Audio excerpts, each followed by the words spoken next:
The Handkerchief by Great 78.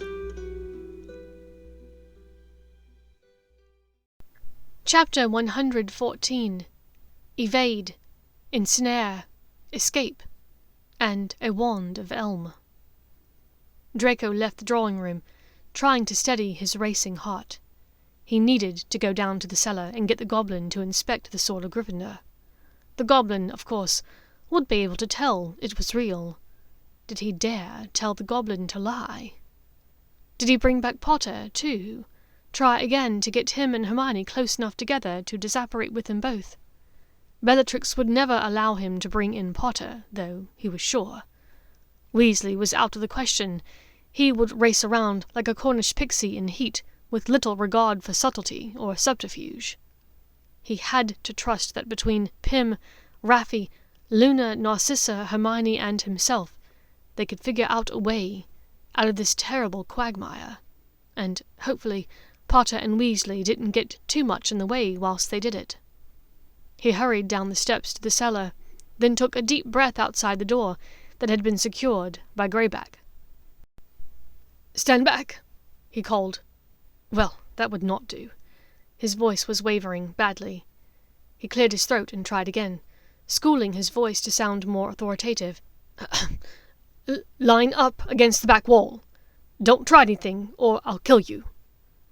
The waver in his voice wasn't much better, but he was too nervous to care. He lit his wand and opened the door and hurried inside, half expecting at least 2 of the 3 Gryffindors to jump him immediately. To his astonishment, it didn't happen. He looked at Luna and touched his hand to his chest. "My handkerchief?" he asked, certain that she, of all people, would get the message. Luna's eyes widened, if possible, even more than usual, and flicked to her bed. "I hid it under the mattress for safekeeping." A soundless thought seemed to come to him. Well, that was not going to work, Draco thought. He knew that Bellatrix had been overheard by everyone in the cellar, and likely knew why he was here. How odd would it seem for him to dig under a witch's bed and take something for no apparent reason, when he'd come down here for a goblin. The goblin in question looked unconscious. Potter was looking more like himself as the minutes ticked by. Whatever stinging jinx he had had done to him was wearing off. He looked wild-eyed and panicked. No, if Draco brought him upstairs, he would likely try to rush Bellatrix and be run through with the sword. Draco grabbed the goblin by the arm and tugged him to get him to move, slamming the door shut behind him. As he did so, a tiny crack of elf apparition sounded in the room behind him. Good, he thought. Pym was back. He brought the goblin upstairs, surprised at how heavy he was. They really did not look it, but goblins were stout. As they reached the door of the drawing room, a much louder crack echoed into the hall. Damn it, why hadn't he thought to cast a muffliato down there? Pym was clearly taking some or all of the prisoners from below away for safekeeping, and Draco had just learned that the side-along elf apparition sound was louder compared with the soft pop of their usual solo apparition. "What was that?" shouted his father from inside the drawing room. "Did you hear that? What was that noise in the cellar?" Fuck, no matter. What was done was done. He only hoped that the handkerchief was still there and that he could find a way to retrieve it later, when all of this was over. Draco pushed open the drawing-room door with the goblin trailing behind him. "Draco!" His father saw him enter, looked into his eyes and found no warmth or kinship there. Lucius pulled back as though struck. "No! Call Wormtail. Make him go and check." Good. He needed to be with Hermione. Draco left the goblin swaying on his feet, just inside the drawing-room door, and looked back into the foyer. Near the top of the main staircase, Pettigrew's tiny head peeked from between 2 balusters, which were gripped by his normal hand and his silver one. Silently, Draco pointed first at the terrified Pettigrew, then at the cellar staircase. Pettigrew shook his head wildly. Draco repeated the gesture, more firmly. "You. There." Pettigrew stood up and waved his hands in front of his body as though trying to ward off a blast into Scroot. Draco repeated the motions even more forcefully. "You! There!" Then he withdrew his wand from his pocket and pointed it at Pettigrew to show that he meant business. Pettigrew loped slowly down the main stairs, giving Draco a wide berth as he shuffled off towards the cellar stairway. Draco cast a muffliato at the entrance of the drawing-room, then stepped lightly towards the stairway to listen in. Wormtail spoke in a wavering voice. "Stand back! Stand away from the door! I am coming in!"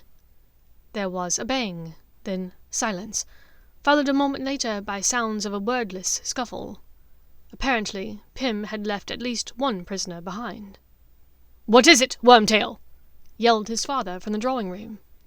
"Venite incantatem," whispered Draco frantically, quickly casting the muffliato aside. "Nothing!" a voice called back, though to Draco's ears it did not sound right.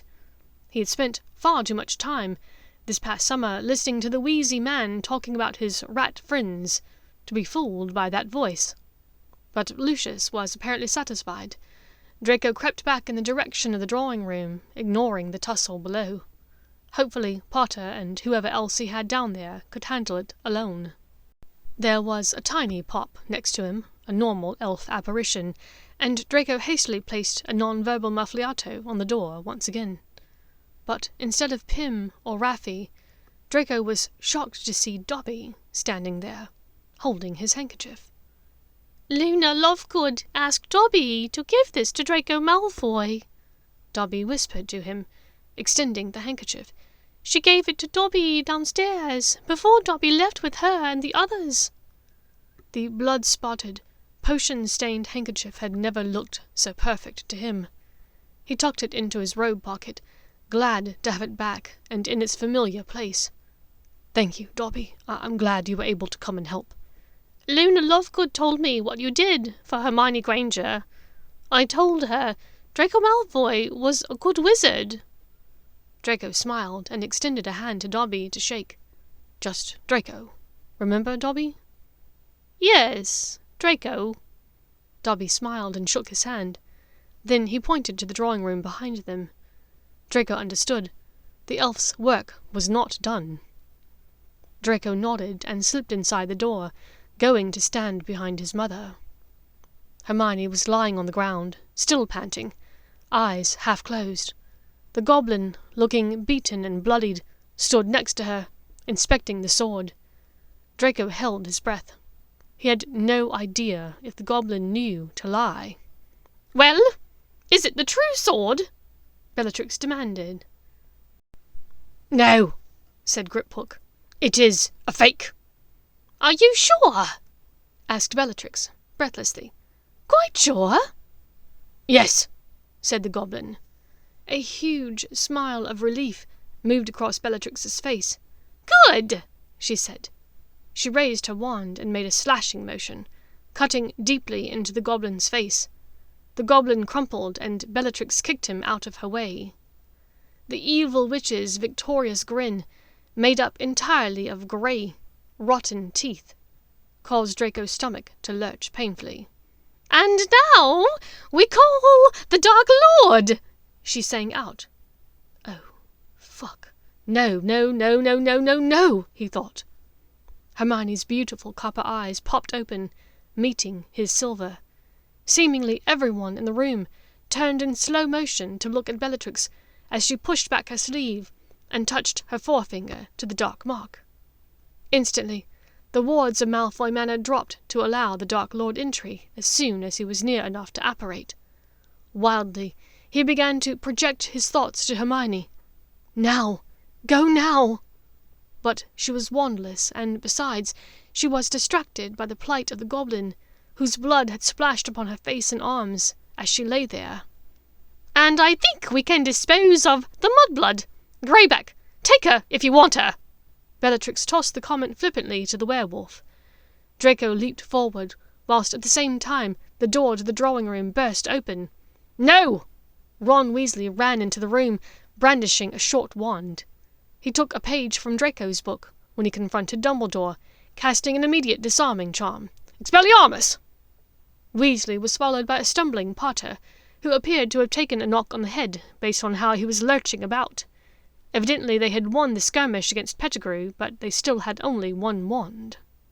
But not for long. Bellatrix turned in angry confusion to Weasley, just in time to watch as her wand flew from her hand.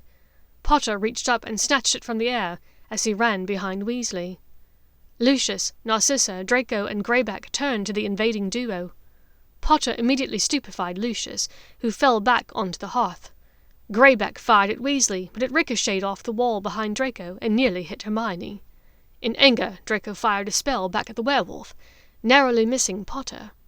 Narcissa fired towards Greyback and Bellatrix, but her cast went astray as she ducked behind the sofa to avoid Potter's and Weasley's spells. Potter jumped behind the other sofa and was peering around for another chance when an all too familiar and awful voice rang out. "Stop, or she dies!"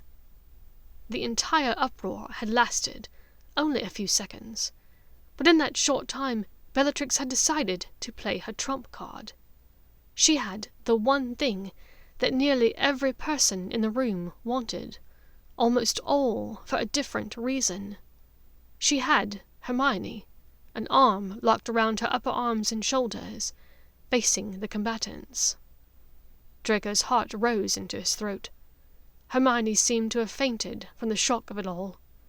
Bellatrix had the knife in her hand, a small silver dagger whose blade was pressing dangerously close to Hermione's neck. Draco had the sickening feeling that he was about to find out whether a talisman could protect against knife wounds.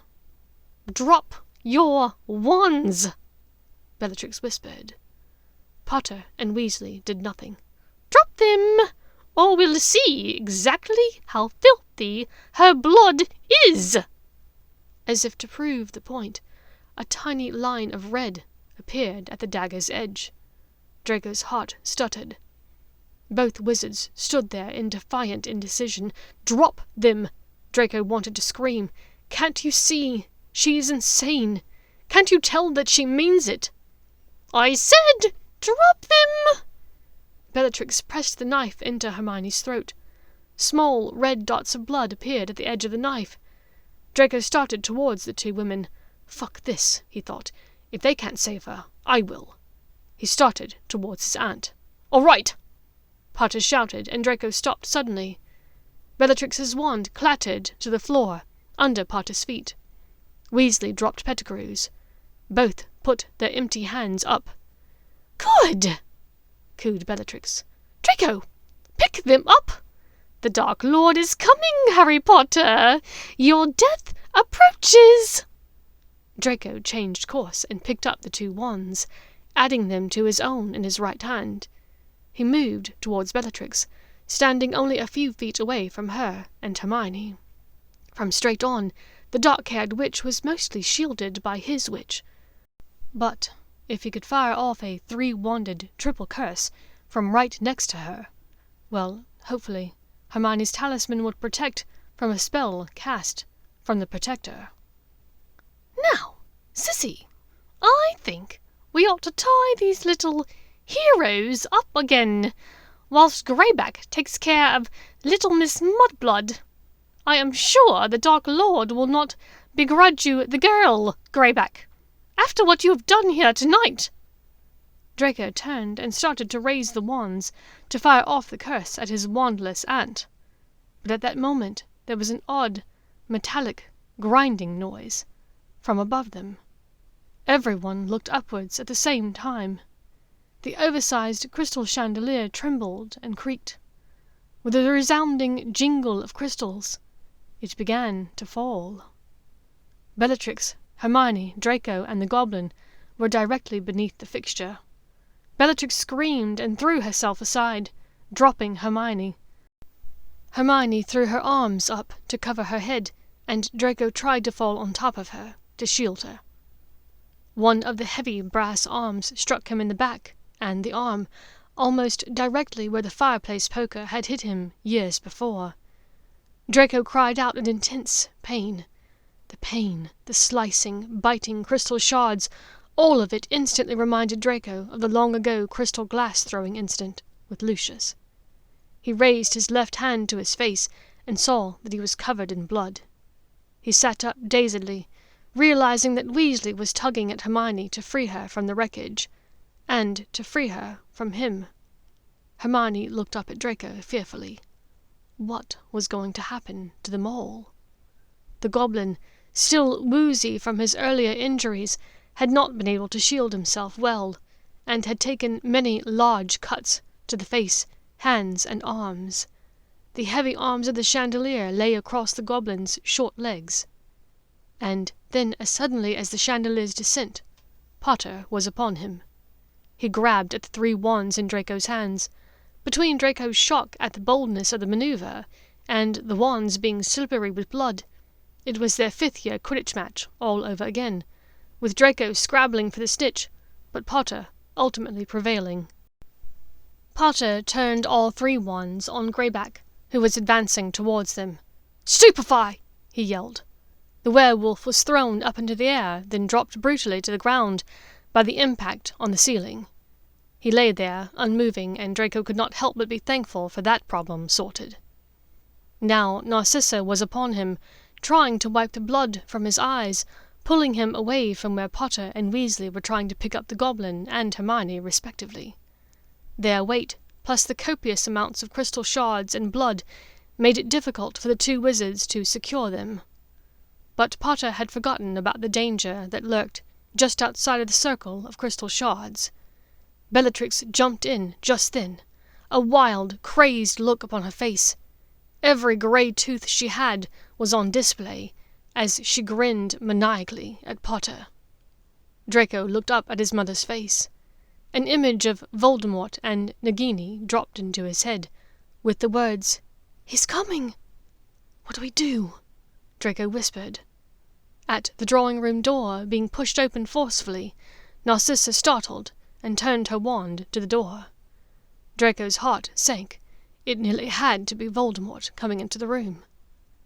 But it was not. "Dobby!" Narcissa called out in disbelief. "You? You dropped the chandelier!" Dobby came into the room, pointing his finger at Bellatrix, who stood behind them all. "You must not hurt Harry Potter," said the small elf, his voice quivering. "Kill him, sissy!" Bellatrix screamed, but Narcissa's wand, now slippery with Draco's blood, flew out of her hands and across the room, landing on the hearth near the still stunned Lucius. "You dirty little monkey!" screamed Bellatrix, incensed. "How dare you take a witch's wand? How dare you defy your masters?" Potter turned to Weasley. "Run, catch, and go!"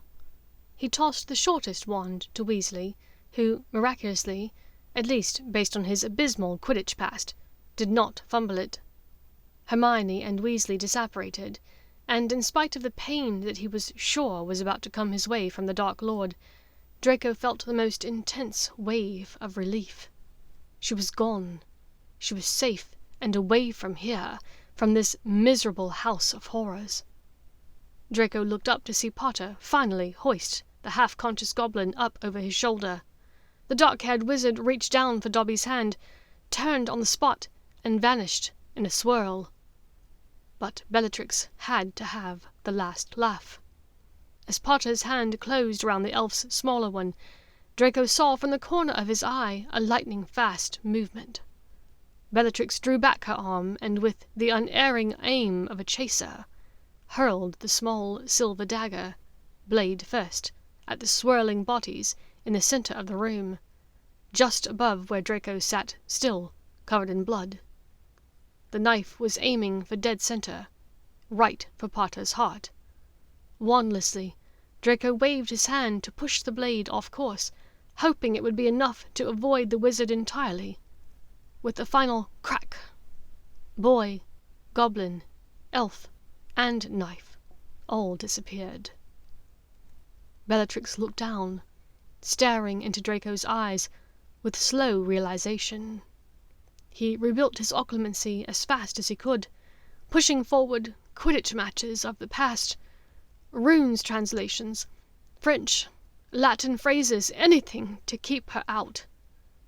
But just before his walls were entirely in place, an image came into his mind, one that he tried with all of his might to push back down, back into the potions cupboards within. It was a girl in a periwinkle dress, with winkers in her hair, smiling at him as he stepped up to dance with her. Draco wrenched his eyes away and made to get to his feet. "You need a healer," Narcissa said quietly. "Accio wand." Her wand flew into her outstretched, bloodied hand. Bellatrix began to protest. "Sissy! He will be here any moment. Draco must see a healer," Narcissa said firmly. "Pym!" The elf popped into the drawing room that looked as though a bomb had gone off. It was covered in broken, bloodied crystal, and littered with the inert forms of Lucius and Greyback. "Draco's room," Narcissa said, and in an instant all three of them were there. "He needs healing. Pym, can you—" "No," Draco cut her off. "I have to go. Now. She knows. Not all of it, but enough." Narcissa looked into his eyes, saw what had transpired between her son and her sister, and then nodded. "Yes. You can't stay here." "Come with me. He's going to torture you," Draco pleaded. I can't leave. I need to stay here. I didn't know why until tonight, but I will tell you very soon, yes?" "Mum, no, please," he begged, but she would not be dissuaded. "Go! I will see you very soon," she promised him firmly.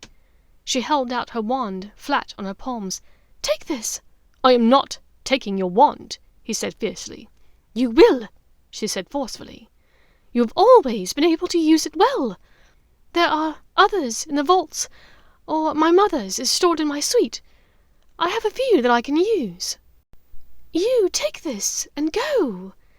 Andre's expecting you. I love you." "Mum, go, Draco!" He huffed a sigh and hugged her tightly. "Come there, soon, yeah?" "Of course, my dragon." She stepped back, giving him a small smile. With a twist in place he disapparated, landing on the hard dirt path in Surrey. He looked down at his mother's wand, the wand that had gotten him here. Fuck, she would need this, he thought. She needed every bit of protection there was, and he had no way to offer it to her. But, as he stared at the elm wood, blood in various states of dryness all over it, a thought occurred to him. He did have a way to give her that protection, and it was right there in his hand.